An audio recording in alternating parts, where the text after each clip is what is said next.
Saudi Arabia आएँ और यहाँ पे आके सेटल हों, वो बेस्ट प्लेस है, सही प्लेस है कि डिसाइड करें कि वो कहाँ आएँ। तो मैं उनको ये बताना चाहूँगी कि अगर प्रॉपर इस पे रिसर्च है, फाइंडिंग्स हैं, उसके बाद ये क्यों आएँ। सऊदीया कैसा मुल्क है, हज करते हैं, ज़ियारतें करते हैं, मक्का की, मदीना की। सेंट फिगर्स बताऊंगी, जो मैं आपको कॉस्ट ऑफ लिविंग बताऊंगी। और ये इसमें अब फैक्टर्स हैं कुछ जो कि आप पहले आपको कैटेगराइज कर सकते हैं। ऑफ लिविंग इतनी बनती है तो आपकी नेट सेविंग्स कितनी होती है। उसके बाद जो सेकंड स्लाइड है, तो इससे आप ज़्यादा भी ग्रोइंग इकोनॉमी है जिनमें ग्रोथ अपॉर्चुनिटीज़ बहुत ज़्यादा हैं। इनके काफ़ी प्रोजेक्ट्स हैं, मल्टी बिलियन प्रोजेक्ट्स हैं। उसके अलावा न्योम सिटी है। ट्राई करें, इंशाल्लाह उनको कामयाबी मिलेगी।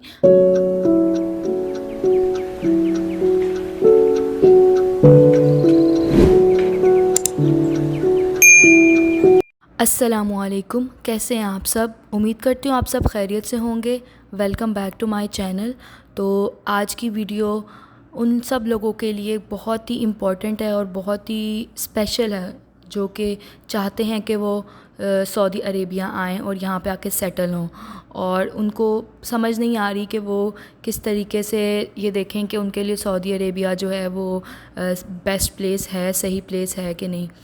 और जो मिडल ईस्ट में जाना चाहते हैं और उसमें से डिसाइड कर रहे हैं कि वो कहाँ हैं, तो मैं उनको ये बताना चाहूँगी कि अगर वो ये सोच रहे हैं कि वो अपने मुल्क से निकल के, पाकिस्तान से, इंडिया से, कहीं से भी निकल के किसी मुल्क में सेटल हों मिडल ईस्ट के, तो मैं उनको ये मशवरा दूंगी कि वो सऊदी अरेबिया ज़रूर आएँ, क्योंकि यहाँ पे अपॉर्चुनिटीज़ बहुत ज़्यादा हैं। मैं आगे जाके आपको डिटेल में बताऊँगी।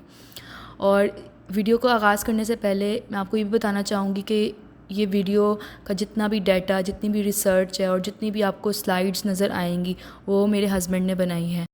वो फाइनेंस बैकग्राउंड से हैं, तो इसलिए ये ना सोचें आप कि मैंने ऐसे ही आपको ये वीडियो जो है आपके सामने पेश कर दी है। प्रॉपर इस पे रिसर्च है, फाइंडिंग्स हैं, उसके बाद ये वीडियो वॉइस ओवर मैं कर रही हूँ। तो चलें वीडियो का आगाज़ करते हैं। उससे पहले आप मेरे चैनल को सब्सक्राइब कर दें और इस वीडियो को ज़्यादा से ज़्यादा लाइक करें और ज़्यादा से ज़्यादा शेयर करें, ताकि जो लोग इस इंतज़ार में हैं, किसी अपॉर्चुनिटी के वेट कर रहे हैं, ताकि उनको ये वीडियो नज़र आए और वो ये फ़ैसला कर सकें कि उन्होंने कहाँ जाना है और वो अपॉर्चुनिटी को ग्रैब कर सकें, ना रोज़गार तलाश करें। आप में से जो भी ये वीडियो देख रहा है, अल्लाह ताला उनके काम में बरकत डाले, आमीन सुम आमीन। तो चलें, सबसे पहले तो मैं आपको बताऊंगी कि बहुत से लोग पूछेंगे कि हम सऊदीया क्यों आएँ, सऊदीया कैसा मुल्क है। तो सबसे पहले तो मैं आपको बताऊंगी कि बहुत से लोग सऊदीया को जानते हैं मक्का और मदीना की वजह से, उम्रा और हज की वजह से, क्योंकि माशाअल्लाह दुनिया भर से लाखों करोड़ों लोग जो हैं हर साल आते हैं, उम्रा करते हैं, हज करते हैं, ज़ियारतें करते हैं मक्का की, मदीना की, बट उनको सराउंडिंग्स का नहीं पता होता था। तो ये कहना बिल्कुल भी गलत नहीं होगा कि आप दो तरह से सऊदीया में एक्सपीरियंस कर सकते हैं ज़िंदगी को। एक तो होता है कि जब आप मक्का और मदीना विज़िट करते हैं उम्रा और हज के लिए, और दूसरा अगर आप किसी भी दूसरे शहर में आते हैं अपने रोज़गार के लिए। दूसरे शहरों में बहुत से शहर हैं जिनमें जद्दा, रियाद, हाइल, दमाम, जुबैल वगैरह हैं। कि सऊदीया बहुत ही बड़ा एक मुल्क है रकबे के हिसाब से। तो अब आप ये देखें कि आप जब उम्रा और हज के लिए आते हैं, एज़ अ विज़िटर आते हैं, तो बहुत से ओपिनियंस जो हैं आप बना लेते हैं कि सऊदीया इस तरह है, लेकिन ये मैं आपको बताती चलूँ कि एज़ अ विज़िटर किसी भी कंट्री को आप विज़िट करते हैं तो उसका एक्सपीरियंस बहुत डिफरेंट होता है। और जब आप वहाँ पे रेजिडेंट बन के आते हैं, वहाँ पे रहते हैं, कुछ महीने रहते हैं, कुछ साल रहते हैं, वहाँ पे काम करते हैं, तो उसका एक्सपीरियंस बिल्कुल ही डिफरेंट होता है। चाहे वो यूएई हो, सऊदी अरेबिया हो, मिडल ईस्ट की कोई भी कंट्री हो, यूरोपियन कंट्री हो, अमेरिका हो या कनाडा हो। सऊदीया आए हैं या जिनसे भी आपने सुना है, उन्होंने आपको जो भी चीज़ें बताई होंगी वो मक्का और मदीना से रिलेटेड होंगी, मतलब उन इलाक़ों से रिलेटेड होंगी, उन शहरों से रिलेटेड होंगी, उसके आसपास की जगहों से रिलेटेड होंगी कि वहाँ पे महंगाई इतनी है या वहाँ पे कारोबार इस तरह है।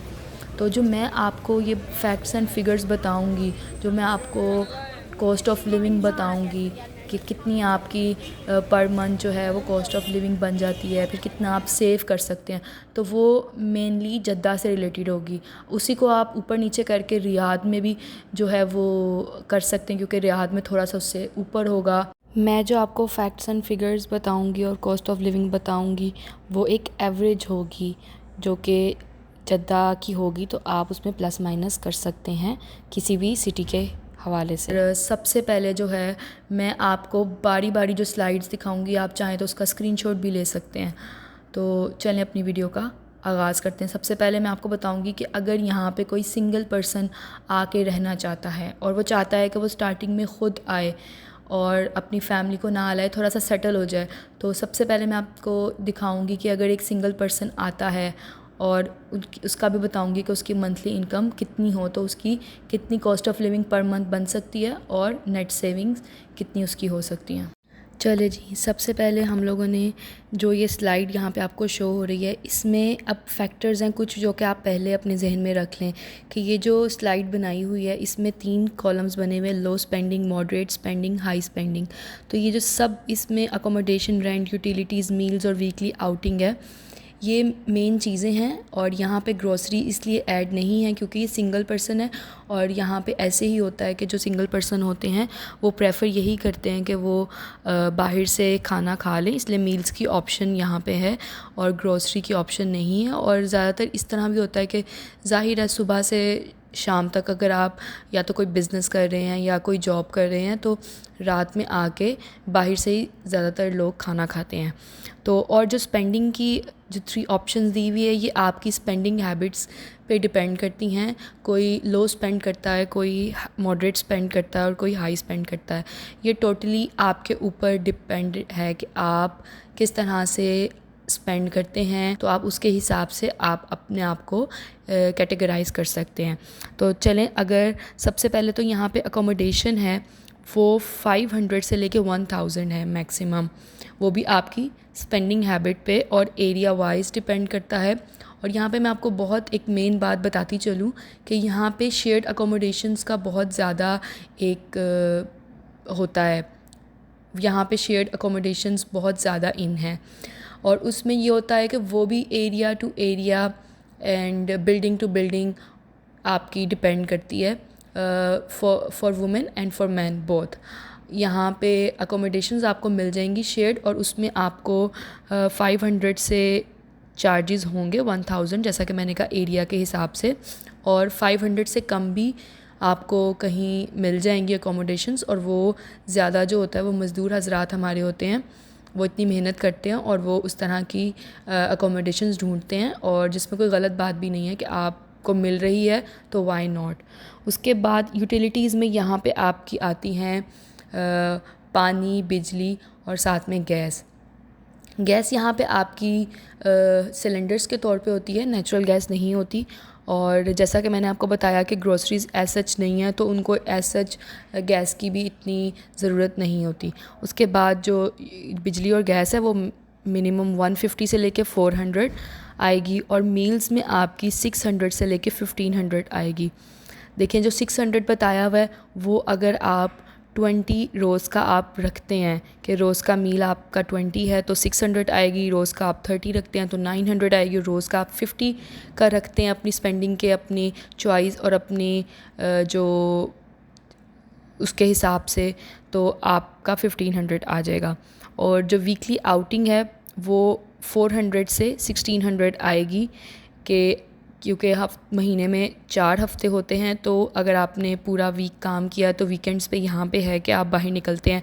बेशक आप रिलीजियस पर्पस के लिए निकलें, आप मक्का या मदीना जाएं, तो वहाँ पे आपका आना जाना, खाना पीना और ये सब कुछ चीज़ें मिला के आपका इतना लग जाता है। और अगर आप वैसे ही अपने शहर में ही कहीं इंटरटेनमेंट के लिए जाना चाहते हैं या फिरने के लिए जाना चाहते हैं, तो उसके लिए भी आपको हर वीकेंड पे कुछ अमाउंट होगी। और उसके बाद ये आपकी total cost of living per month बन जाती है, जो कि आप देख लें।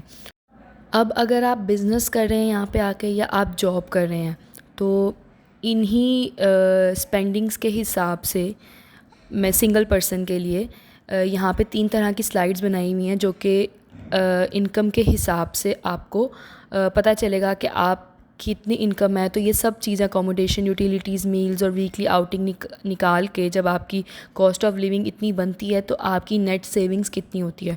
तो सबसे पहली जो आपको शो हो रही है स्लाइड में, उसमें अगर आपकी मंथली इनकम 6000 है या फिर आप अपना बिज़नेस करते हैं और आप 6000 तक मंथली आप उसमें से कमा लेते हैं, तो उसमें आपकी जो सेविंग्स बनेंगी, जो लॉ स्पेंडिंग है उनकी 4350 और मॉडरेट स्पेंडिंग वालों की 3150 एंड हाई स्पेंडिंग वालों की 1500 रियाल बनेगी। और ये ऑन एवरेज है, इससे ऊपर नीचे हो सकता है। उसके बाद जो सेकंड स्लाइड है उसमें है 8000 अगर आपकी इनकम है तो उसकी ये नेट सेविंग्स बनेंगी। उसके बाद जिनकी 12000 है उनकी ये बनेगी, तो इससे आप ज़्यादा भी हो सकती है। और इनमें आएंगे teachers, paramedical staff, engineers, accountants वगैरह। चलें, तो अब यहाँ पे मेरा ये वीडियो बनाने का मकसद ये था कि मैं इन स्लाइड्स के थ्रू आप लोगों को, उन लोगों को ये बता सकूँ या ये उनको ये गाइड कर सकूँ कि अगर वो किसी भी मिडल ईस्ट की कंट्री में आना चाहते हैं जॉब के लिए या अपने बिज़नेस के लिए, तो वो सऊदी अरेबिया को सेलेक्ट करें। ये सब चीज़ें जो हैं हमने अपनी ऑब्जर्वेशन और ओपिनियंस और यहाँ पे रहने के बाद आपको बताई हैं, तो इसमें प्लस माइनस हो सकता है।